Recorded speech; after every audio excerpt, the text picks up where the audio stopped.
বন্ধুরা, আপনাদের কাছে একটি অত্যন্ত গুরুত্বপূর্ণ তথ্য নিয়ে এসেছি যে বিজেপি এক নেতা, তার নামে মারাত্মক তোলাবাজির অভিযোগ। এবার তার বিরুদ্ধে পুলিশ কিন্তু মারাত্মক পদক্ষেপ নিয়েছে। মানে বর্তমান সরকার বিজেপি সরকার আছে বলে যে বিজেপির কোনো নেতা যদি দুর্নীতি বা কুকর্মে জড়িত, তাহলে কি ভাবছেন তাদের পানিশমেন্ট হবে না? অবশ্যই হবে, যেটা শুভেন্দু অধিকারী আরেকবার প্রমাণ করে দিলেন। চলুন আপনাদেরকে ডিটেলসে সবটা বলবো যে বিজেপির কোন নেতা কোথায় করেছেন ঘটনাটি। চলুন তার আগে বলি যে আমার সেকেন্ড চ্যানেল সনকাস লাইফস্টাইল, সেখানে আপনারা যান। সেখানে তৃণমূলের বা মমতা ব্যানার্জি বা অভিষেক ব্যানার্জির বিরুদ্ধে মারাত্মক সত্যতা তুলে ধরেছি। সেখানে আপনারা যান আর ভিডিওগুলো দেখুন, অনেক কিছু জানতে পারবেন বন্ধুরা। এমনকি তিলোত্তমার ব্যাপারেও সেখানে মারাত্মক সত্যগুলো আমি ফাঁস করেছি, কারণ সেই চ্যানেলটি নতুন ক্রিয়েট করেছি যাতে আমি সত্যতা আপনাদের সামনে তুলে ধরতে পারি। তো আপনারা যান, সেখানে ভিডিওগুলো দেখেন, অবশ্যই চ্যানেলটি সাবস্ক্রাইব করে পাশে থাকবেন। এবার আসি মুদ্রা কোথায়। এই যে যেই বিজেপি সরকারের আমলে এই যে বিজেপির যে দুর্নীতি সামনে এসছে এক নেতার বিরুদ্ধে, সেই নেতাটি কোথায় ঘটিয়েছে সেটা আপনাদেরকে ডিটেলসে বলি। দক্ষিণ কলকাতার বেহালায় এক ব্যবসায়ীর কাছ থেকে মোটা অঙ্কের টাকা চাওয়ায় বিস্ফোরক অভিযোগ উঠেছে স্থানীয় বিজেপি নেতার বিরুদ্ধে। প্রমোটারকে আটকে রেখে অন্তত 5 লক্ষ টাকা দাবি করেছেন এই বিজেপি নেতা। বুঝতে পারছেন, 5 লক্ষ টাকা উনি দাবি করেছেন। এই মর্মে পুলিশের দ্বারস্থ হন আক্রান্ত ব্যবসায়ীর স্ত্রী। অভিযোগের গুরুত্ব বিবেচনা করে ইতিমধ্যে তুহিন পাল, বিজেপি লিডার, ব্যক্তিটির নাম হচ্ছে গিয়ে তুহিন পাল, উনি ওই অভিযুক্ত বিজেপি নেতার বিরুদ্ধে বেহালা থানায় একটি লিখিত এফআইআর দায়ের করেছে পুলিশ। এই ঘটনা প্রকাশ্যে আসতেই কলকাতার রাজনৈতিক অলিন্দে শুরু হয়েছে তীব্র তোলপাড়। হ্যাঁ, এটা নিয়ে তো আলোচনা হওয়ারই কথা, কারণ বিজেপি নেতা বলে কথা, আর বিজেপি সরকার আছে, তাহলে কি বিজেপি নেতার পানিশমেন্ট হবে? বারবার শুভেন্দু অধিকারী বলছেন যে যদি বিজেপি নেতা হয়ে থাকে বা বিজেপির মধ্যে কোনো যদি বিজেপি সাপোর্টার থাকলেও সে যদি অন্যায় করে থাকে, তাহলে তাকে শাস্তি দেওয়া হবে। বিজেপি করছে তাকে ছাড় দেওয়া হবে, তা কিন্তু হবে না। সেটা টিএমসির আমলে হতো, টিএমসি করলে ছাড়, কিন্তু বিজেপির আমলে এসব চলবে না। তো দেখুন, ঘটনার সূত্রপাত বেহালার বনমালী নস্কর রোড এলাকা থেকে। জানা গিয়েছে কাশীনাথ মণ্ডল নামের ওই ব্যক্তি পেশায় একজন নামজাদা নির্মাণ ব্যবসায়ী। বর্তমানে কলকাতা পুরসভার 117 নম্বর ওয়ার্ডে তার একটি বহুতল নির্মাণের কাজ চলছে। কাশীবাবুর স্ত্রীর লিখিত অভিযোগ অনুযায়ী বুধবার আচমকায় স্থানীয় বিজেপি যে নেতার কথা বলছি, সেই স্থানীয় বিজেপি নেতা তুহিন পাল নিজেকে বিজেপির বেহালা 2 নম্বর মণ্ডলের সভাপতি বলে উনি কিন্তু পরিচয় দেন।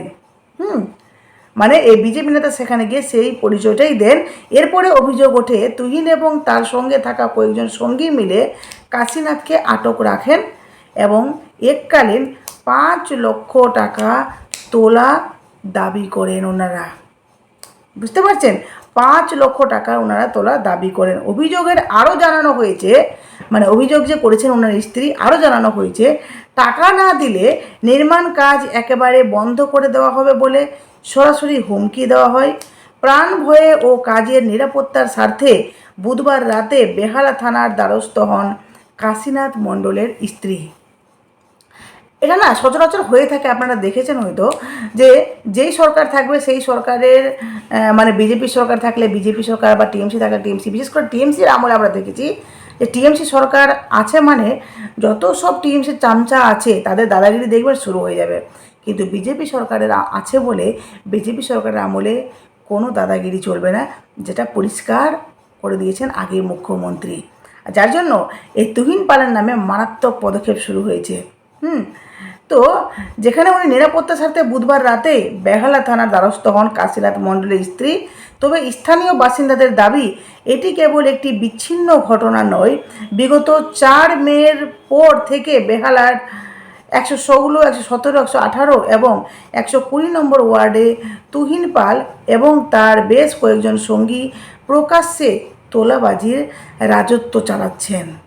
শুধু আবাসন ব্যবসায়ী বা প্রমোটাররাই নন, সাধারণ ছোট ব্যবসায়ী এমনকি শাসক দলের কর্মী সমর্থকদের কাছ থেকেও নিয়মিত টাকা দাবি করা হচ্ছিল বলে অভিযোগ তুলেছেন এলাকার বাসিন্দারা, যে এই সমস্ত কুকারনামাগুলো হচ্ছে। এদিকে বিষয়টি রাজ্যের শাসক দলের রাজনৈতিক নেতৃত্বের কানে পৌঁছতেই তড়িঘড়ি নড়ে চড়ে বসেছে গেরুয়া শিবির। দলের শৃঙ্খলা রক্ষা কমিটির পক্ষ থেকে কড়া পদক্ষেপ নিয়ে অভিযুক্ত নেতা তুহিন পালকে দল থেকে সাময়িকভাবে সাসপেন্ড করা হয়েছে। বিজেপির রাজ্য দপ্তরের তরফে একটি শোকজ চিঠি পাঠানো হয়েছে, যেখানে তার বিরুদ্ধে ভয় দেখানো, বেআইনি টাকা দাবি করা এবং শৃঙ্খলা ভঙ্গের মতো গুরুতর অভিযোগ তোলা হয়েছে। আগামী 7 দিনের মধ্যে দলের কাজে নিজের লিখিত বক্তব্য জমা দেওয়ার নির্দেশ দেওয়া হয়েছে তাকে, সেই তুহিন পালকে। যদিও নিজের বিরুদ্ধে ওঠা সমস্ত অভিযোগ অস্বীকার করেছেন সেই ব্যক্তিটি, মানে তুহিন পাল, পাল্টা ক্ষোভ উগরে দিয়ে তার দাবি, আমাদের দলেরই কিছু অসাধু নেতা নির্বাচন পরবর্তী হিংসা ছড়াচ্ছেন এবং তোলাবাজি চালাচ্ছেন। আমি সাধারণ কর্মী হিসাবে এর প্রতিবাদ করেছিলাম বলে আজ আমাকে নিশানা করা হচ্ছে। আমি আসলে দলের অভ্যন্তরীণ গোষ্ঠীদ্বন্দ্বের শিকার। তুহিন আরও জানান, তিনি এই প্রমোটারের বিরুদ্ধেও পুলিশে পাল্টা অভিযোগ জানিয়েছেন। ঠিক কার বা কাদের প্ররোচনায় তার বিরুদ্ধে এই মিথ্যে অভিযোগ সাজানো হলো তা নিরপেক্ষভাবে তদন্ত করে দেখার জন্য পুলিশকে অনুরোধ করেছেন তুহিন পাল। এদিকে সূত্রের খবর, আক্রান্ত প্রমোটার প্রথমে স্থানীয় বিজেপি নেতৃত্বের কাছে দরবার করলেও কোনো সুরাহা পাননি। বাধ্য হয়ে রাজ্য নেতৃত্বের কাছে অভিযোগ পাঠানোর পরে নড়েচড়ে বসে পদ্ম শিবির। তবে স্থানীয় বাসিন্দাদের একাংশের মতে সাধারণ মানুষ সবসময় রাজ্য নেতাদের কাছে পৌঁছতে পারে না। স্থানীয় স্তর থেকে যদি এই ধরনের তোলাবাজির বিরুদ্ধে কঠোর ব্যবস্থা না নেওয়া হয় তবে শাসন ক্ষমতার হাত বদল হলেও নিচু তলার পরিস্থিতির কোনো পরিবর্তন হবে না। দেখুন, উনি বিজেপি করছেন, তারপরে ওনার বিরুদ্ধে এত কিছু হচ্ছে, এমনকি উনি দাবি করছেন যে আমাকে রীতিমতো ফাঁসানো হচ্ছে বা আমার বিরুদ্ধে একটা ষড়যন্ত্র চলছে, চক্রান্ত চলছে। কিন্তু আমরা সাধারণত দেখেছি যে টিএমসির আমলে কোনো কিছু করা হলে, যদি কোনো নেতা জড়িত থাকে টিএমসির, তাহলে আপনার এফআইআরও কিন্তু পুলিশ নেবে না। খুদ তিলক তোমার মাই কিন্তু বলেছিলেন না যে আমরা টালা থানায় গিয়ে বসেছিলাম, অথচ আমার কথাগুলো কোনো শোনাই হচ্ছে না, আমাদের কথার কোনো গুরুত্বই দিচ্ছেন না ওনারা। এটাই হয়, হ্যাঁ, যেই দল থাকে তার কিন্তু ক্ষমতাটা বেশি। কিন্তু বিজেপির ক্ষেত্রে একটু আলাদা, একটু ব্যতিক্রম। বিজেপির আমলে দাদাগিরি চলবেই না। এই তুহিন পালকে যদি প্রমাণ হয় যে উনি অপরাধী, সত্যি তোলাবাজি করতেন, তাহলে ওনার বিরুদ্ধেও মারাত্মক পদক্ষেপ নিচ্ছে পুলিশ। যাই হোক, আপনাদের মূল্যবান মতামত অবশ্যই দেবেন, অবশ্যই পাশে থাকবেন। আর আপনারা যান আমার সেকেন্ড চ্যানেল সনকাশ লাইফস্টাইল, সার্চ করুন। এই চ্যানেলের ডেসক্রিপশানে আছে, এমনকি কমিউনিটি পোস্টে দেওয়া আছে।